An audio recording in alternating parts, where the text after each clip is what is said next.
Usapang sangla naman tayo. Ang pagsasangla ngayon, hindi na lang daw alahas. Lahat na yata ng gamit pwedeng maisangla. Ano nga ba ang sinasabi ng batas sa mga ganitong transaksyon?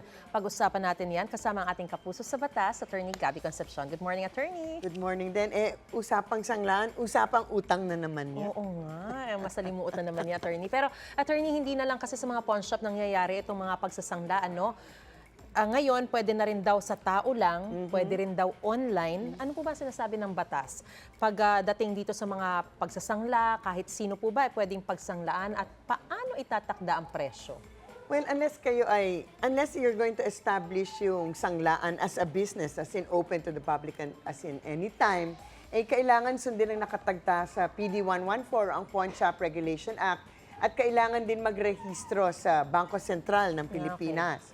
Pag sanlaan na parang pawn shop nga, ito yung, pag tinasabi nating sanglaan na parang pawn shop, well, pagpapautang din nga ito na magbibigay kayo ng personal property tulad ng alahas, bag, telepono, mga appliances, basta anything of value, di ba? Basta tatanggapin, pwede yan.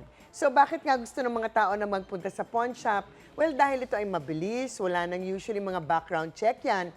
Although, baka medyo mataas ang rate of interest per month, dahil nga, in exchange for yung mabilisang utang at pera. Of course, marami dyan ang hindi nagre-rehistro, pero of course, mas gusto nyo magpunta sa isang established pawn shop para makasiguro kayo na hindi yan aalis na dala-dala ang personal property ninyo or hindi kayo gugulangan sa rate of pagpapautang pag kayo ay nagdala ng article ninyo, no? Kung ito ay jewelry.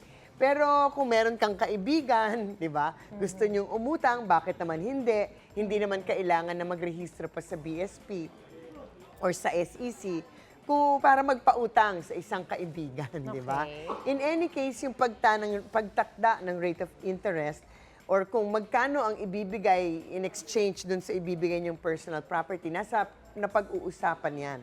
Yung rate of interest, suspendido yung tinatawag nating usury law sa bansa na nagtatakda na dati kasi meron silang batas na nagsasabing bawal ang a certain rate of interest kung masyadong mataas. Pero yan, suspended in the meantime. Pero according sa Korte Suprema, hindi rin pwede kung masyadong mataas kasi unfair na yan sa kapwa natin.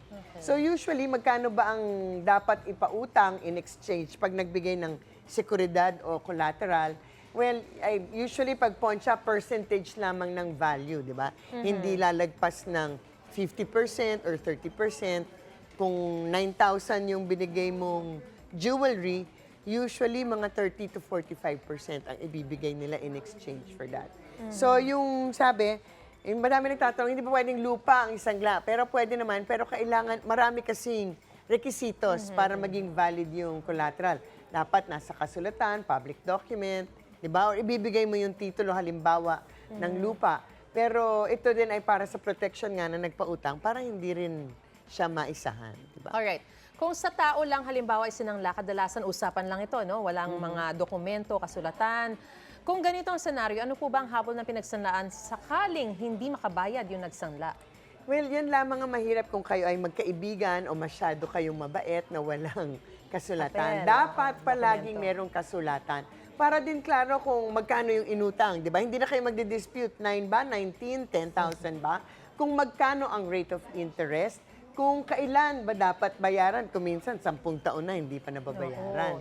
At tandaan ninyo, whether magkaibigan kayo o hindi, whether individual o sanglaan, mahigpit po na ipinagbabawal na pag hindi kayo nakabayad, automatic na sa iyo ang naiwang bagay. Kunwari, nag-iwan ako sa iyo ng sing-sing, pag hindi ako nakabayad, hindi pwedeng, akin na yon. Akin na yan, automatic. Hindi pwede yon. Ang ganitong usapan, tinatawag na pactum commissarium sa ilalim ng batas natin. At kahit na ito ang original na usapan ng mga party, ito ay null and void from the beginning. Walang bisa sa ilalim ng Article 2088 ng Civil Code. Dapat ay isusubasta pa yan or pwede silang mag-usap muli na ibebenta na lang, di ba? Ibenta mo na lang sa akin in exchange for kung ano yung utang. Diba? Kung merong principal, interest. Ang tinatawag dito ay dasyon and pago, pero yung pag-iibahin ang mode of payment. Pero ito ay pag-uusapan at hindi automatic na kukunin nung nagpautang. Otherwise, baka pwede pang habulin ang bagay na ito sa inyo na nagsanla, so baka kayo ang maging lugi at the end of the day. Alright, so i-document natin lahat para I-document. At saka dapat alam nyo, hindi ka pwedeng magkalimutan. automatic. Oo, tsaka wag magtago. Huwag magtago. Kung ang utang ay utang, dapat Yes, bayaran. dapat bayaran. Maraming salamat po, Attorney Gabby Concepcion, and Maraming salamat. Happy Hump Day!